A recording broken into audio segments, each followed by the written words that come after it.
Voilà, topesi bino mbote, bino baye bomesana kolanda biso na chaîne YouTube na bino na kombo ya Kumbela Mokili. Ezali wa bino ndeko John from Bakachak, autrement dit mesana, bomesana na biso.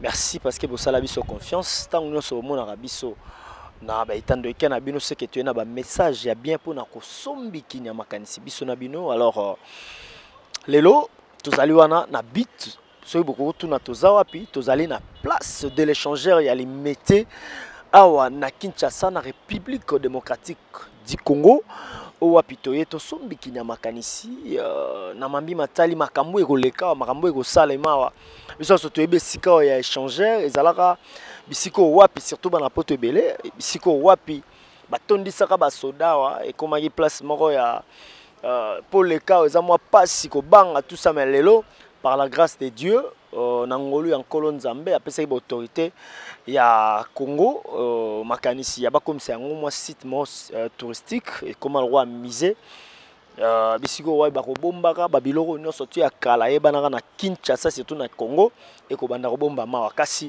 ezaka bongo te ezali pe siko wapi balanga nzembo ba mission bayaka kobeta mindule na bango.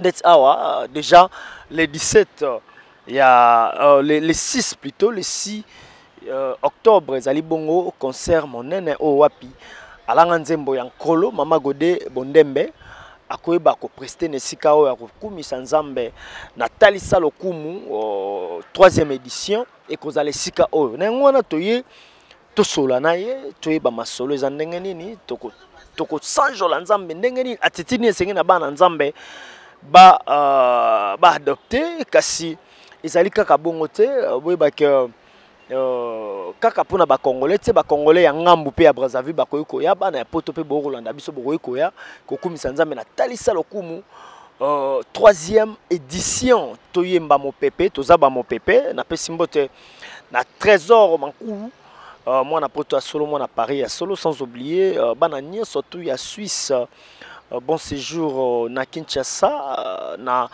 Madame Amina Fwamba Bentsula molongani ya François Fwamba mon vieux propre ya Kati idéologie ne tombera jamais sans oublier elle Chanto maman na Christian balobi mwana poto ya solo Christian big salutation à toi merveilleux Lukani na France ne tombera jamais napesi bino tu bambote naliki ete trolexa batan kitoko biso na bino ndeko Max Mbenga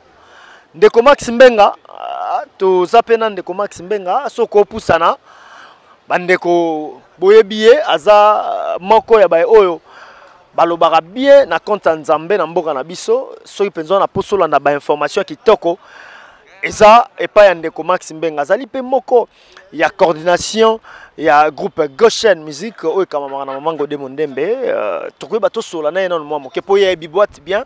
Shalom ndeko Max. Shalom ndeko John Famba. Bonne santé. Kola zobatela biso. Voilà, kola zobatela biso déjà na annoncaki na ebandeli ya masolo na biso esika tozali échanger toye pona kosombiki na makanisi na mama Godé Bondembe oyo azali chantre de l'Éternel ya groupe Goshen no musique oyo ezali talisa lokumu 3e édition ndeko Max tona posa toyeba mwa historique moke ya mama Godé Bondembe et puis pona nini boponi kaka esika oyo. Bon na pesio merci John pour na opportunité opesi ngai ya koleka na émission na yo tozali awa pona date le 6 octobre groupe chrétien Goshen oyo mama Godé Bondembe akambaka toza mililo minene 3e édition ya talisa lokumu tote dernièrement toyaki na Brazzaville un grand événement topesi peuple brazzavillois merci nde bayaki vraiment meke ko répondre à appel ya nkolo mbalo tozala atalisa lokumu oyebi ke daeza recommandation na nkolo azosenga biso so oyambi ye sokomekela mwa sika esenge tolakisa bato ce que nous sommes yango même Paul abi soyez mes imitateurs comme moi je le suis pour Christ. Un bon chrétien ne cache pas son identité. Un bon chrétien partant aux ala il faut l'accès kaza chrétien yango zomona na kat na biblia somoni mo chrétien na Antioche bango baloba te ke ba chrétien ce sont les gens de l'extérieur qui ont vu comportement na bango ba jugement na bango l'attitude et voilà pourquoi oh bah ça peut être chrétien Datobeng na bana nzambaya le 6 octobre d'ailleurs entrée gratuite. Baya a to sanjo lankolo, baya to kumisankolo, baya wa to bondela pona ba vie na biso, pona mboka na biso et surtout ce jour-là to benga concert wana, ezali c'est le concert du changement, changement ezali mutu te mais changement ezali Yesu. Yesu so akoti na bomo ina mutu. Yesu akoti likamwa mutu et puis ça a changement. Voilà, et puis ça a changement de comment Max Mbenga biso surtout na Congo toyebi, surtout na Kinshasa, Max Mbenga kota mamba batu pa pamba te. Omona nini? Et pas Maman Godé Bondembe, et puis au soutenir le ministère Wana. Nzamba lobela onini. Est-ce que tu sens vraiment que cette servante de l'Éternel, Azane Eloko Nzambe, pour ce côté c'est que Moutouana a confirmé? Non, non, John, nga azali animateur culturel formé, naïna, a profité pour nous ça. Enseignant na biso nyonso ya Institut national des arts, ina opesa bango mbote na bosante ya Institut pédagogique national, mingi département d'anglais et pas tous les cas qui collectivement reconnaissance na biso. Vous avez deux fois licencié. Non, à tout le monde. Non, eza mutuna ndeko Max, eza nango ngande na tuni. Bandeko ba kolanda pe ba yeba identité ya ndeko Max Mbenga, eza mabete. Poza manager. La formation tozwaki to la kisipe reconnaissance na biso na enseignant na biso. Maman Godé aza moyembi na nkolo, oyebi ke nga naza na presse chrétienne, nous sommes spécialisés dans le domaine ya l'église et na okota makambo. Dans ce que Maman Godé tanga bana musique na ye ebele ba pesaka pe chance te. Dans ce tali parcours na yomona ke maman oyo lelo elle n'a rien à prouver dans lenge na osela nzambe. C'est que je Manel, elle aime le Seigneur, elle aime l'œuvre de Dieu. Pe aza moto ami kabaka pe atia kaba moyen pona musana nzambe. Sur la télé, le travail que Dieu nous a donné, c'est l'évangélisation par les médias. Voilà pourquoi lorsqu'il y a des événements comme ça, normalement, c'est pourquoi nous allons indifférents. Donc, c'est contribution, c'est tout ce que nous sommes en train de faire. Moi, je suis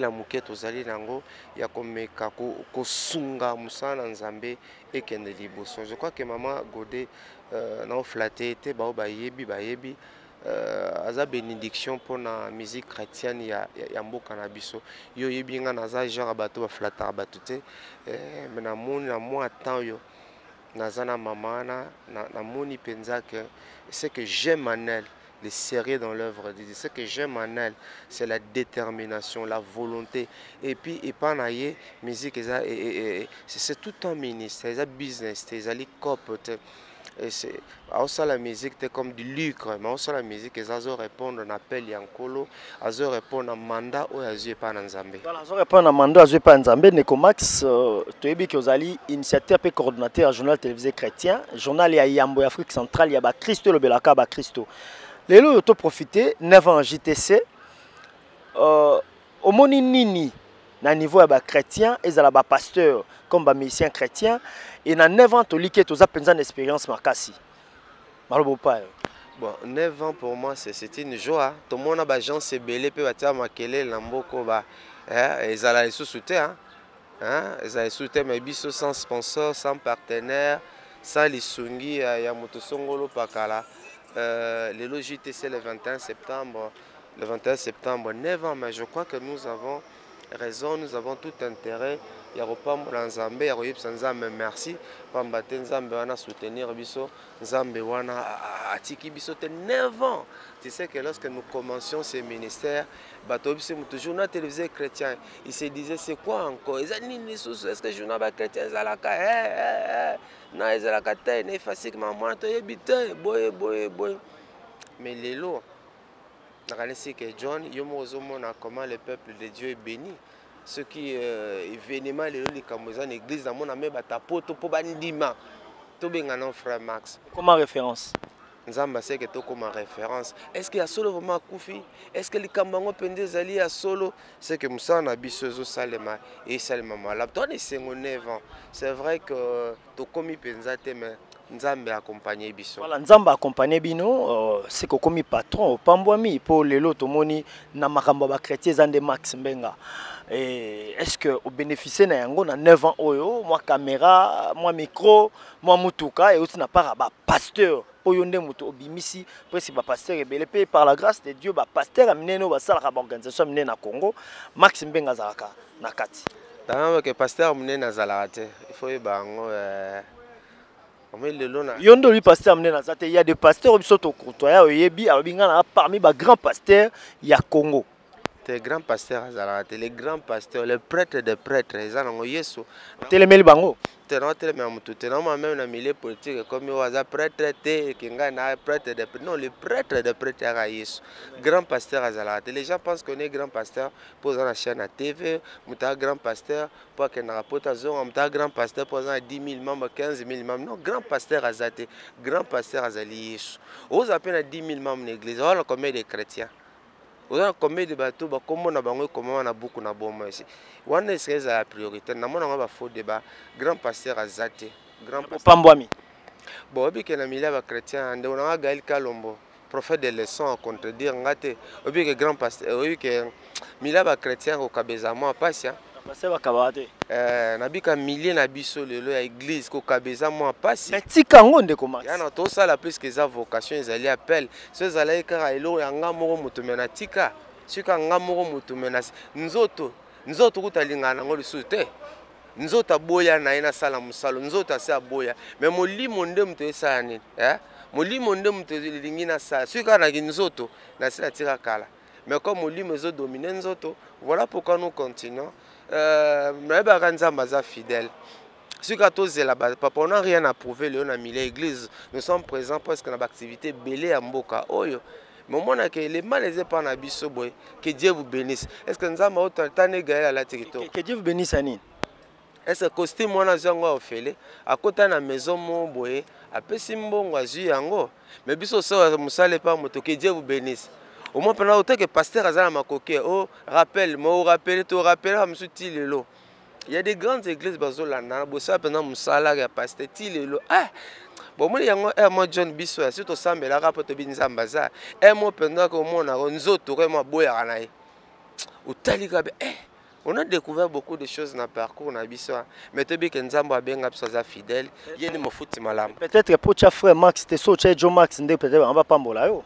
Donc la frère, tu as Joe Max. Ça y est. En 9e année beaucoup. Même nanga ça là que nabima député té. Hein? Connais nanga. Moi pas bien. Ceux qui vibrateur, nanga les caméras comme naza frère Max, moyen pe nabima zate John. Voilà. Tous les gars place sont là bon nanga asalo ma député ndenge nini. Aza président Seni oyo azali pasteur, ba pasteur batambola na honnêteté ndeko Max. Ya na zoba ke mbalo yo ndeto ke na ba élection et na bi ke na 2023 non c'est pe la muto azala président Seni mbalo tanganga. To magicien mo boy aza président Seni mbalo en tout cas. Ona nini? To mekana na tabanganga na ba magicien total. Pour en plus que chaque fois on a tout tia ba na nzambe to tia ba sala nzambe ba kama biso na Seni. Nous avons boulou yeke kaka ozomona ba sala ba nomination na ba nomination peut-être tiaka bango po tebike baza bana nzambe baza mwinda ya muki ba sa musala bien mais malheureusement ba sa musala ba mala ya mbalo na Seni po na ngai tebike réponse nange comme sabato na Seni mbalo batata nganga batata marabout ata mando na mo bazu ya za président Seni ezala mo malamu ndeti nganga nini. Non, banganga bazé belé. Au moins pourquoi non bango si batie nganga président Seni. To regretter na biso ta to yo capacité pas zane nganga. Ya nganga nganga c'est ki nganga ne to za susita. Donc c'est que nanga aza différente na nganga. Nganga lobinde ya na lobi mbalo na Seni batia na bango ta nganga, batia na bango ta magicien, ata marabout po to za na susité.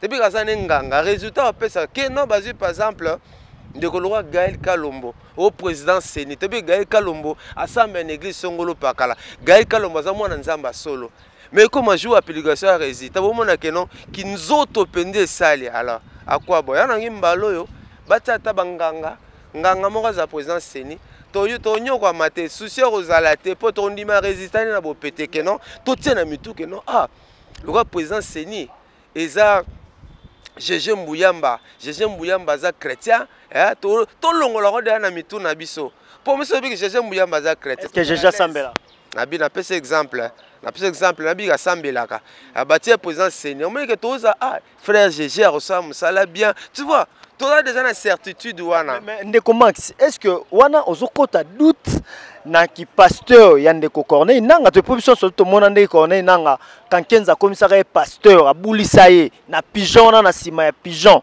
na butu aleti nzambala pa comme président ya Seni et lelo yo ko baba changanga po bomoni nini pa ya ba pasteur po malmal azalaki wana ngoyi mulunda azalaki wana azalaki pasteur malmal azalaki sango yepe nanga akomi pasteur siko pona ni ozokoluka lié bachali sous chrétien o abanga nzambe bake ko chasko ngango monite ke mboka o banganga nde ba ko diriger yango Oto lobana yo mom to lobi ngam na lobi yango te donc pona nga eza réalité pona nga nganga to magie c'est un langage batamayel ba comprendre langage c'est un langage c'est un message a figure de style on a utilisé na pona lobake mbaloyo ba mekatande ko nga ziger azata présence Seni ato soki babazo tanganga moko batie ezala bien que John aux animateurs omoni o s'attendre na nini na 9 ans oyo ba na nzambe ba pambola bino place bokoma ki na place boluka bokoma basala nini po JTC ya toureuse ela esika ba nzamba soutenir biso bazela ba liwa te ba bazala ki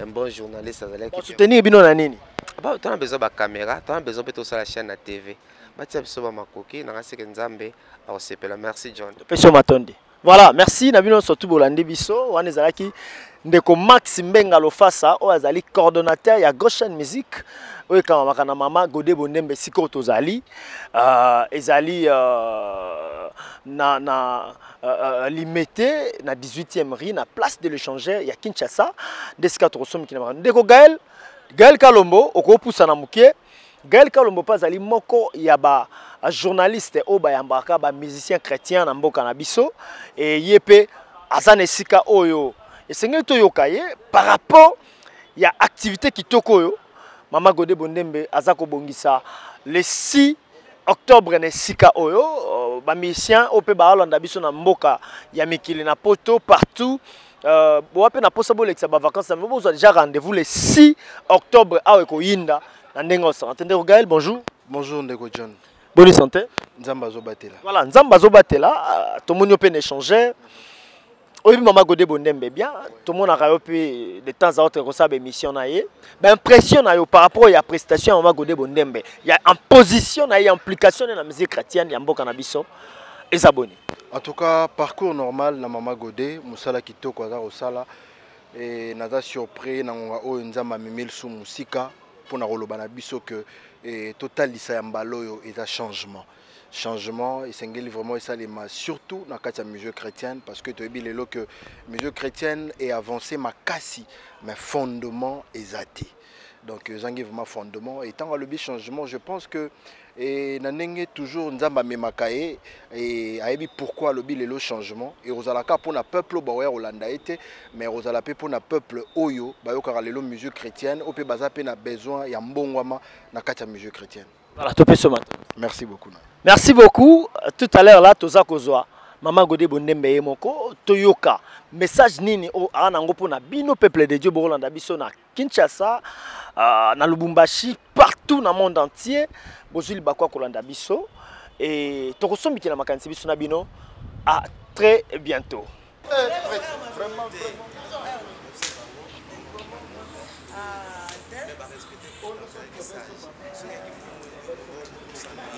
Oui, papa, quand tu as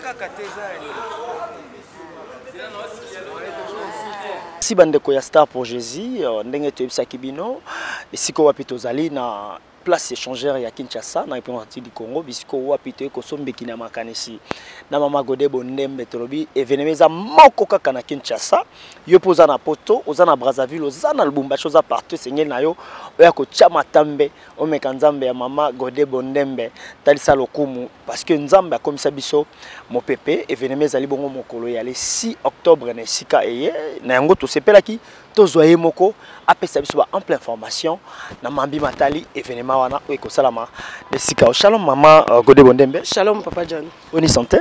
Na lisungi ankolo ça va. Voilà. Na lisungi ankolo ça va bandeko baza kolanda de partout baza na posa bayeba talisa lokumu. Banane sengeli talisa lokumu. Je crois que muto sengela talisa lokumu eza bana nzambe.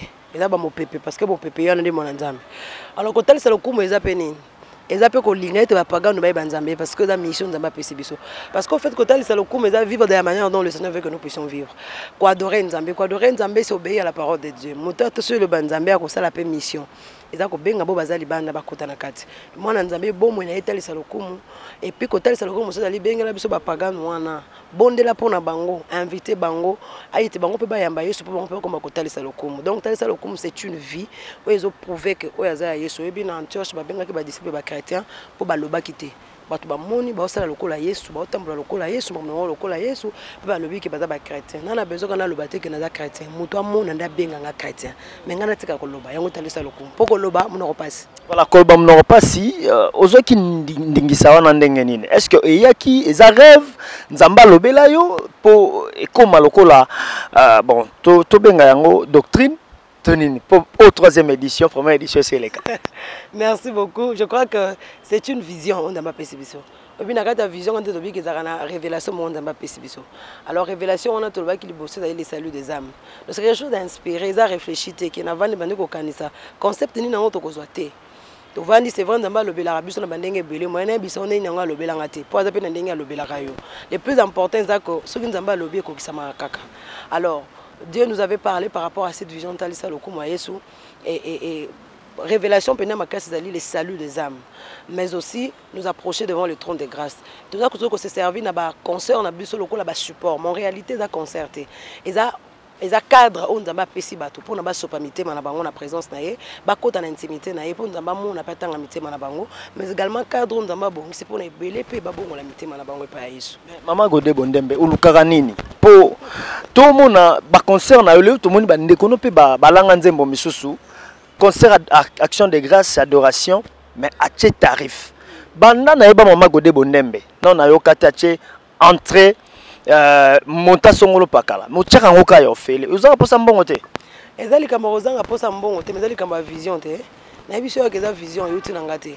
Alors Dieu est le maître de la vision mais également de la provision. Ce qu'on appelle vision, on appelle ça provision. Le quand même appelle ça vision, on a y a appelle ça provision mais pour ça mbongo tout ça nango.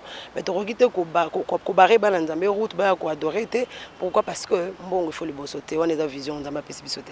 Voilà, eza vision nzamba pesi bisote le 6 makambango eza ndenge ni po kala mingi te. Ouais, les 6 kala mingi te makambango eza ka tozo milengela peut tozo bondela bana nzambe ba garder toujours attitude de foi parce que so mutu na kondima te au moins bikama nzambe te ba ya pina mukolo wana le 6 octobre eza mukolo changement nzambe biso c'est le jour du changement nzambe linga bongo la makambo ebele ye moko ya binini ngo moyo na mitema ba congolais na mitema bana na ye o ezo senga penza mbongo wana ya moni to komi awa changement c'est le jour du changement ba ya na attitude nini ba ya na kata kondima bazala vraiment dans la foi que naki okuta na mokonza bakonzi et moso akutani na nzambe akozonga ninga ya kité mais aussi reconnaissance moi nzambe to balité nous opemat zala reconnaissant parce que il faut de la paix reconnaissant to louer nzambe na odia sa saleli biso na oyazoka na kosalela biso mukolo na ngonga nini na 15h juste mais ba ya déjà 11h 12h 13h pour na 15h juste ndeto banti mais pour na ni choix ya échanger place biso to ebi yango ndenge moko boye ba soda kutu bazalaka wa mais Maman Godé Bondembe esplanade des ebele pour na nini olinkaka bon eza esika mboka na biso pete nzambe mutalakisi te eza mama nzambe te eza mama nzambe te je crois que tolonga kutozonga kana fikine mais c'est que kuna bazo réflexionner ba bisi biso moyen za la moyen basa activité kuna na moi biso tolingi ezate yango to tali pe tobi on nzambe papa moi biso na esplanade de belé bon tous espace échangeur netoyer na bana poto ba Rolanda yo est-ce que ezape important baya pourquoi pas papa mutukutu bafuta ba billet zo ya vacances pour ta famille ce que zo yokuta na nzambe bafuta ku ba billet baya parce que ba ozonga nde baya kite et au moins nzambe azo mériter to bimisa rapona ye mbongo za mabete usage ya mbongo osala ondeni yoka ba anniversaire pona yo même musala nzambe bisika ko investir yango donc soko futi penda billet pona nzambe lo le sepeli ba angelo ba beti maboko balobi il a compris tozana Maman Godé Bondembe bandeko bayoka mo extra mo pepe nanya salanga bolamu na sena muye seyo Yesu atandelanga loboko ya ngolu apesanga lolenge na ye seyo Yesu asosola na bomoto na kokoka na ngai te o abotisanga na molimo pona koma na suka ya Angela seyo mwana na nzambe seyo seyo seyo seyo seyo Yesu Masia. Voilà, c'est Yesu Masia. Maman Godé topesio merci. Tolikete tokokutana na yo mikolo mizali koya et plan succès nzambe abatela yo apesa biso yo lokola likabo ndenge apesi biso to continuer ko savourer baloyembo kitoko. Merci beaucoup to uta mikolo mizako ya. Merci pour la pambola. Voilà, ça n'est donc fini pour aujourd'hui. On a toti kolanda biso na bino. Mama Godé Bondembe, la servante de l'Éternel, au Nzambe à Tomboli, na République démocratique du Congo, et surtout, Azako Betsera ba concert ya Ofele ya Pamba, bana poto, boyebiango, na poto kuna batubele, babet ana kin, babet na waka ba concert à Mbongo. Mais cette femme, Nzambe a inspiré et etika la pena louange et adoration, sans bon, sans droit d'entrée, aux en poto le 6, na bike boye olexa ba vacances na binoa. Le 6 octobre, tous à la Bissonabino Awa. Pour na kosombi ki na makanzi ko kumisa nzambe ko netolaye parce qu'il est le maître des temps et de toutes circonstances. Qui met en colosse masia et umela. Oma bota mabino, je dis un très grand merci à Trésor Mankourou depuis Paris, en France, nzamba pambola yo na bandeko nyonso bazana yokuna. Sans oublier Zouré Fwamba, mon oncle propre. Maman na Christian El Chanto Matondo moi na poto ya solo moi na Suisse ya Tango big salutation à toi sans oublier maman na Enis na papa na Enis Kakis Georges Fwamba ainsi que maman na Enis big salutation à vous na likete Senkolos Masia azongite tokuta na bino mikolo mizali koya kaka na ba programme na biso ya Kumbela Mokili TV. Merci na réalisation kitoko ya Osé na oyo akolamba biloko kitoko penza merveille Mampuya big salutation à toi to likete tokuta no mikolo mizali koya bolanda bango te biso ande mambo sikeza parce que bon nzambe eleki eloko eleki nkolo ezate. À la prochaine, bye.